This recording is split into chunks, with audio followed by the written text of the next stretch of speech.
all government operations are officially up and running again. Congress barely beating the deadline late last night, passing a bill to end the government shutdown. So what does all this mean for us here in the Bay Area? Laura Harris is live in the Satellite News Center now with the very latest. Good morning, Laura.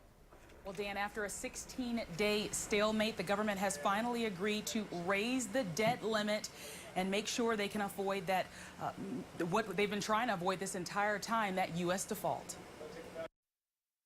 Just in the nick of time, late last night, the House and the Senate passed a bipartisan plan to reopen the government, avoiding what many have called catastrophic consequences if the country were to have defaulted on its bills.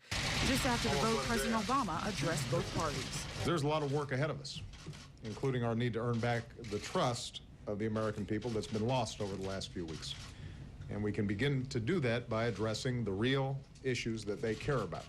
Back here in the Bay Area, about 1,500 civilian employees furloughed at MacDill Air Force Base had already been called back to work just days after the shutdown began. Head Start back to being funded with government monies instead of the private supplements they were surviving off of. The national parks and memorials like the DeSoto Memorial in Bradenton back open for business. The final vote in the House, 285 to 144. Florida Senator Democrat Bill Nelson voted yes, while Florida's Republican Senator Marco Rubio voted no. And in the House, Republican Gus Bilirakis and Democrat Kathy Castor both voting yes, while Dennis Ross and Richard Nugent, both Republicans, were against it. Now, the only local congressman who didn't vote yesterday was Congressman Bill Young. There have been reports overnight Young has been hospitalized at Walter Reed Military Hospital in Maryland.